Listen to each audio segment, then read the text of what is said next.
Quais dicas você daria pra essa pessoa nesse começo se preocupa com isso, que o resto vem como consequência? O que você daria de conselho pra essa pessoa que tá começando? Difícil, né? Difícil. Uma conselho. Primeira coisa que eu falaria é pra você... Pra terminar, eu queria, assim, é muito legal ver a construção do seu nível de consciência. Você começou estudando errado, aprendeu o jeito certo, e hoje pra replicar, inclusive, você não tem problema nenhum, você provou isso até passando na Polícia Federal, em outras áreas da sua vida.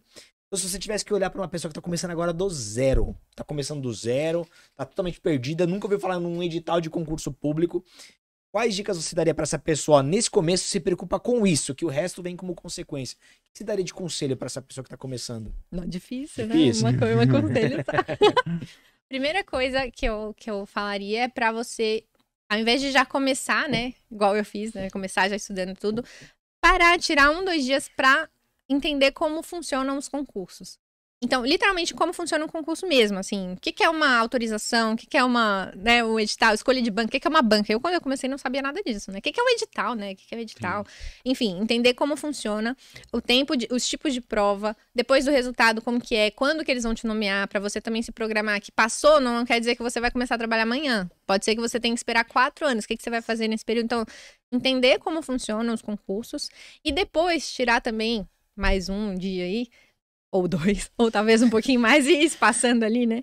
Entender como estudar melhor. Então, você não precisa se tornar um expert em formas corretas de estudar, mas se você pegar algumas dicas principais, a gente pode até falar algumas delas aqui, você com certeza já vai começar muito melhor do que 90% dos seus concorrentes, assim. Então, você entender que é importante você ter um planejamento, tanto assim, de em qual momento do dia você vai encaixar o seu estudo, ao invés de estudar quando dá, né? Você já ter pré-planejado ali, como onde você vai encaixar cada matéria.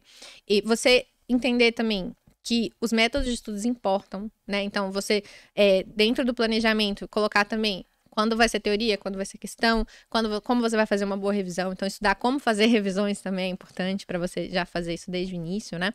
Eu brinco assim, o pessoal detesta fazer revisão, né? Aí todo mundo, ninguém quer fazer.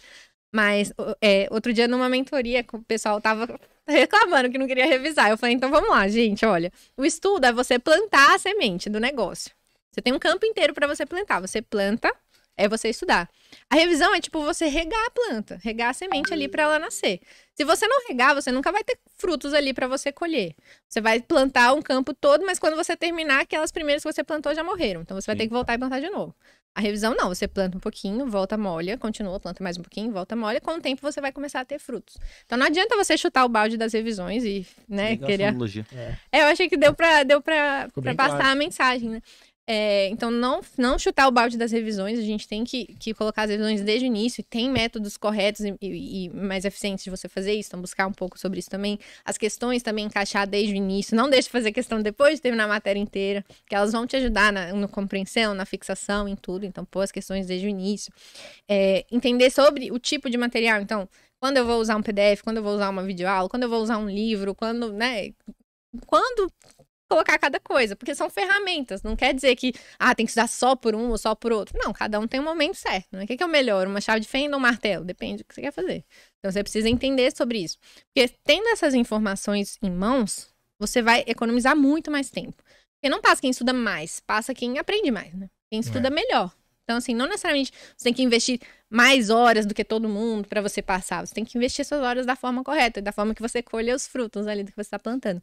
Então, você parar para aprender sobre aprender, eu acho que é o principal conselho, assim, que eu queria ter recebido no início. Porque com isso, aí a minha preparação fica mais parecida com o que foi para PF. Que eu já sentava sabendo exatamente o que eu tinha que fazer. Então, eu só sentava, estudava e né, fazia as revisões direitinho, as questões direitinho, ao passo de que no início, sem saber nada, eu ia só tropeçando de coisa em coisa, não chegava a lugar nenhum. Não tinha desperdício de tempo, né? Exatamente. Cada segundo que você usa é um segundo muito bem aproveitado. Exatamente. Pra colher resultado. Pô, melhor do que essa revisão toda que você acabou de passar aqui pra gente, impossível. Aí saber o que você tá fazendo tira um peso também, aquele medo de você não saber o que não tá fazendo. Pelo menos você sabe o mapa. Você sabe que é questão de tempo pra colher os frutos.